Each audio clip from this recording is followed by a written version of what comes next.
आप देख रहे बिंदास बोल, और बिंदास बोल में आज आपके सामने हम विषय लेकर आए हैं आतंकी हमलों से हमारे सीख का। हालांकि आज से हमारा संबंध नहीं है, हम तो इसको बस एक कर्मकांड के तौर पर देखते हैं। और 2 साल बाद, हर साल बाद 365 दिनों बाद हम जाते हैं और मुंबई हमलों के शहीदों को फूल देते समय, वहां पर फूल अर्पित करते समय फोटो खिंचवाते हैं, चैनलों पर लाइव करते हैं और ये दिखाते हैं कि हम इनके प्रति कितने संवेदनशील हैं। लेकिन संवेदनशीलता का, सच्चाई का नमूना देखिए आपके स्क्रीन पर दोबारा। देखिए, देश के गृह मंत्री फूल और श्रद्धांजलि के लिए गए हैं। रेड कारपेट बिछा है, जिस रेड कारपेट पर चल रहे वहां पर जाके जूते भी नहीं उतार रहे हैं। ये सारे नेताओं के पीछे के फोटो है, लेकिन आप ये इस फोटो को मैं कंट्रोल रूम को कहूंगा कि होल्ड करिए। ये है पी चिदम्बरम। आप इनकी लुंगी से और पीछे से इनको पहचान सकते हैं। इनके लुंगी के नीचे जहां हम एरो दिखा रहे, लाल बांध जहां पर आपको दिखा रहे, वो इनका जूता है। नीचे कारपेट बिछा हुआ है। शहीदों के जीवन में कांटों के रास्ते होते हैं, देश के गृह मंत्री के जीवन में रेड कारपेट होने के बावजूद भी जूते नहीं उतारे जाते। इस पर बड़ी विशेष बात यह रही कि महाराष्ट्र के गृह मंत्री ने भी जूते नहीं उतारे, आर पाटिल।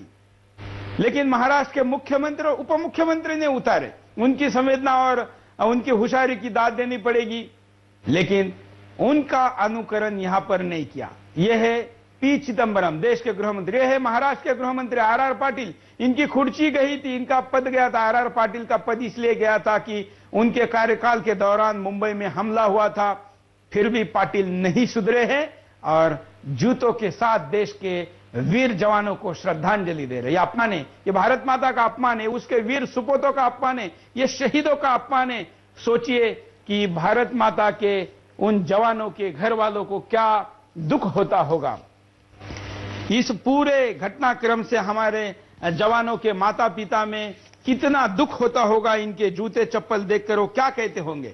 इन 730 दिनों में, 17,520 घंटों में और 10,51,200 पलों में ये घुट घुट कर मर रहे हैं, और हमारे नेता साल में एक बार जाके फूल अर्पित करते हैं और उसके लिए भी जूते नहीं उतारते। एक और कॉलर, उनसे भी बात करते हैं, देखते हो इस पर क्या कहना चाहते हैं।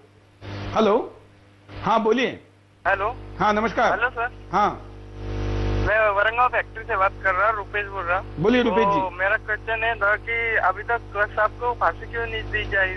बिल्कुल नहीं दी गई। आपके हिसाब से क्यों नहीं दी गई होगी, आप क्या सोचते हैं?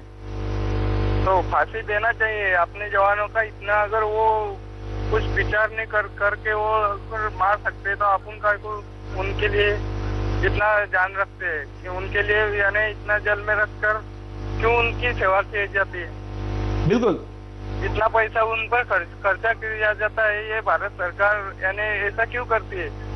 बिल्कुल। आकर यानी फैसला क्यों नहीं लेती जल्दी? आपको क्या लगता है कि क्यों नहीं फैसला होता है?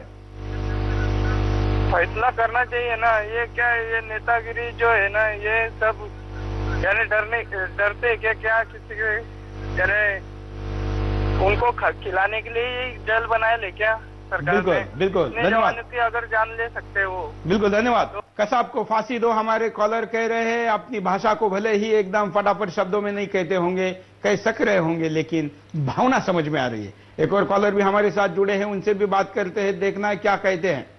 हेलो, हम इसके साथ साथ कॉलर को भी कहेंगे कि आप जो कंट्रोल रूम में सूचना दी जाती है उसका पालन करें और अलग अलग नंबरों पर फोन करें तो आपका फोन भी आसानी से लग पाएगा। साथ साथ में हम आपको स्क्रीन पर कार्टून भी दिखा रहे हैं, साथ साथ में तथ्य भी दिखा रहे हैं, साथ साथ में उन शहीद जवानों के फोटो, उनसे रिलेटेड विजुअल भी दिखा रहे हैं जो जुड़े हैं इस मुंबई आतंकी हमले से।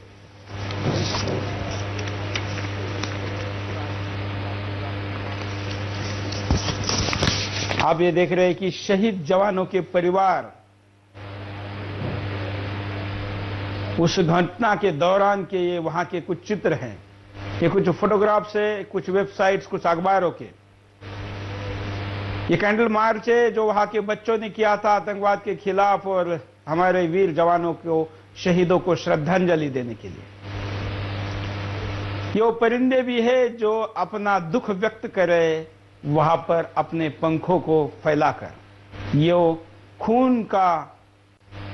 खून के धब्बे हैं, ये उस जवान का दुखद शरीर है, यह हमारे एक भारतीय का भयावह चेहरा है, डरा हुआ चेहरा है। एक कॉलर हमारे साथ जुड़े हैं, उनसे बात करते हैं। हेलो, हाँ बोलिए, क्या कहेंगे, क्या कहना है आपका? तो सऊदी अरब से बोलिए संदीप जी, क्या कहेंगे? जी सर, मैं बोल रहा हूँ कि पहले बात तो ये है कि आपको ये प्रोग्राम दिखाने से क्या इनके ऊपर कोई खास असर पड़ने वाला है? बिल्कुल पड़ेगा, क्योंकि जब हम बार बार बोलेंगे, बार बार दिखाएंगे तो इसका असर होता है। जो भ्रष्टाचार के मामले पिछले कुछ महीनों में सामने आए हैं, वो मीडिया के बार बार दिखाने के बाद ही इस मोटी चमड़ी के नेताओं के ऊपर इसका असर पड़ा है। जी सर, सर एक बात मेरा और है सर आपसे। हेलो, हाँ हाँ, ये बात है आपसे। हेलो, बोलिए बोलिए। हेलो, हाँ बोलिए। ये बात है आपसे कि सर जो इनके सुरक्षा में जितना करोड़ रुपया खर्चा कर दिया जा रहा है, अगर वो पैसा हमारे इंडिया के गरीब जनता के बीच में खर्चा किया जाए तो हमारा देश कितना आगे जाएगा। बिल्कुल। और ये 2 साल से इनको सजा सुना करके सर, और आज तक फांसी नहीं हुई, इसके पीछे हमारे जनता जिम्मेवार है, नेता। बिल्कुल, नेता जिम्मेदार है इनका। सर जवाब कौन देगा? बिल्कुल इतना खर्चा जो जा रहा है फालतू में, इसका जवाब कौन देगा सर? बिल्कुल सही कह रहे हैं आप। धन्यवाद। ये संदीप जी थे जो कॉल कर रहे थे, सऊदी अरब से अपनी बात को रख रहे थे आपके सामने। विदेश में रहते हुए भी देश की चिंता कर रहे थे और मातृभूमि की जो आस है वो खींच रही थी कॉल करने के लिए, इसलिए इतनी लाइनें बिजी होने के बावजूद भी अपना कॉल होल्ड किया और इंटरनेशनल ISD कॉल करके अपनी प्रतिक्रिया दी। एक और कॉलर। हाँ हाँ, मैं सऊदी अरबिया से बोल रहा हूँ, दम्माम से। बोलिए। हेलो, हाँ बोलिए, क्या कहना चाहते हैं आप? मैं कहना चाहता हूँ कि अब तक खसब को पाल के रखी है गवर्नमेंट, क्या उन शहीदों को, जख्मों को, शहीद के जख्मों को क्या ताजा करना चाहती है, इसलिए पाल के रखी है? बिल्कुल। आपको क्या लगता है, आप जिस देश में हैं उस देश में कसाब जैसा आतंकी होता तो उसके साथ क्या सुलूक किया जाता? तब उसका गर्दन सबके सामने 1 हफ्ते के अंदर कट गया होता, पूरे पब्लिक के सामने। बिल्कुल। केवल इतने एक आरोप के लिए 8 दिन में सजा सुनाई जाती सऊदी अरेबिया में, लेकिन यहां पर 2 साल हुए हैं, 730 दिन हुए हैं, 730 दिन हुए हैं और फिर भी कुछ भी नहीं हुआ है। धन्यवाद कॉल करने के लिए। आप भी कॉल कर सकते हैं, स्क्रीन पर नंबर चल रहे हैं, उन फोन नंबरों पर कॉल करिए, अपनी बात को रखिए और इन शहीदों को श्रद्धांजलि दीजिए और इन शहीदों का अपमान करने वालों के खिलाफ निषेध करिए, अपनी बात रखिए। और एक कॉलर, बोलिए, क्या कहेंगे, आपका शुभ नाम बताइए। हेलो। हेलो, हाँ बोलिए, आपका नाम बताइए। हाँ सर, मैं राजस्थान सवाई माधोपुर से बोल रहा हूँ सर। बोलिए, आपका क्या नाम है? सर परमानंद मीना सर। क्या कहेंगे परमानंद जी? सर मैं ये कहना चाहूंगा कि जो पैसे कसाब के ऊपर खर्च किए जा रहे हैं, अगर उन पैसों को खर्च न करके कसाब को सर गांव के अंदर लाके जेलों में बंद किया जाए तो बिना पैसे खर्च किए उसकी सुरक्षा हो सकती है सर। बिल्कुल। लेकिन हमारी सरकार ऐसा क्यों नहीं कर रही? आप क्या मानते हैं, ऐसा क्यों नहीं हो रहा है? सर ये तो सरकार का मैटर, लेकिन आम जनता की राय जानना चाहे तो कसाब को सर गांव के अंदर भेज दीजिए, उसकी बिल्कुल सुरक्षा की जाएगी, ना तो कोई आतंकवादी आ सकता, ना कोई उसकी कुछ कर सकता, और उसकी सुरक्षा बिल्कुल होगी। और जब तक सरकार उसका फांसी का फैसला सुनाएगी, जब तक गांव वाले उसको फांसी की सजा के लिए सरकार को सौंप देंगे। बिल्कुल। और जो चिदम्बरम ने और RR पाटिल ने जूते नहीं निकाले हमारे जवानों के शहीदी की श्रद्धांजलि में, उस पर क्या कहेंगे? सर जूते तो ये तो सर नेता लोग करते हैं, आम जनता ना तो जूते पहन के ऐसे करते है। आम जनता के आज भी श्रद्धा है, सुमन है, और आज भी जो वहाँ पर शहीद हुए उनके लिए दिल से आज भी श्रद्धा सुमन रखती है सर। जूता पहनना नेताओं की बात है, नेता पहनते रहे, जूते पहने या कुछ भी करे वो नेता की बात है, लेकिन आम जनता जूते ना तो पहनती है, ना उनके दिल में जूते हैं, ना वो ऐसी बात से सोचती है। बिल्कुल। धन्यवाद मीना जी, आपने बहुत अच्छी प्रतिक्रिया दी। आप भी प्रतिक्रिया दे सकते हैं, अपनी भावनाओं को व्यक्त करते, अपने श्रद्धांजलि अर्पित कर सकते हैं। और एक कॉलर। हेलो।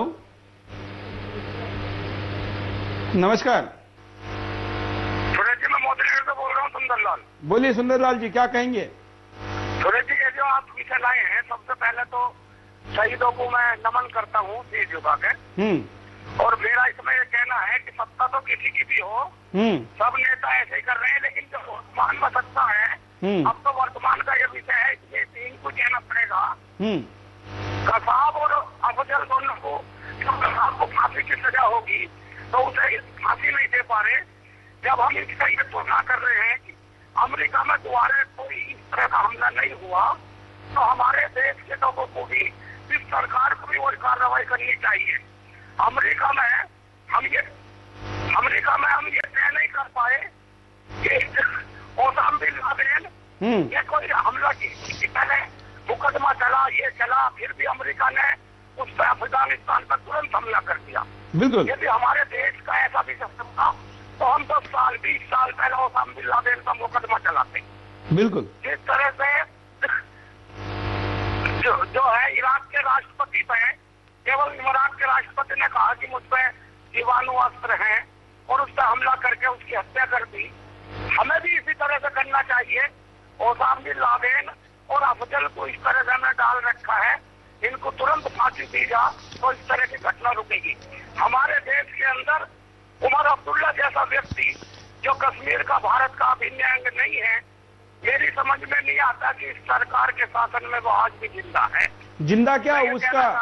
बटला हाउस में जो हमला हुआ, जिन आतंकवादियों को सरकार ढूंढती फिर रही है, उन आतंकवादियों के घर पे आजमगढ़ जाकर इनका उत्तर प्रदेश का प्रभारी दिग्विजय सिंह के घर जाता है।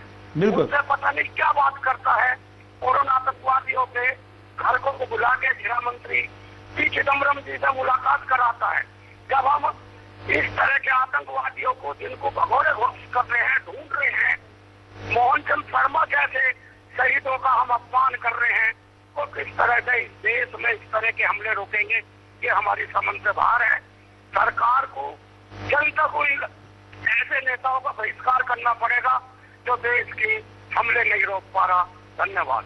धन्यवाद। बहुत अच्छी बात कही, लंबी और लेकिन निर्णायक और बहुत ही परखट तरीके से आपने बात को यहाँ पर इन्होंने रखा है। धन्यवाद कॉल करने के लिए।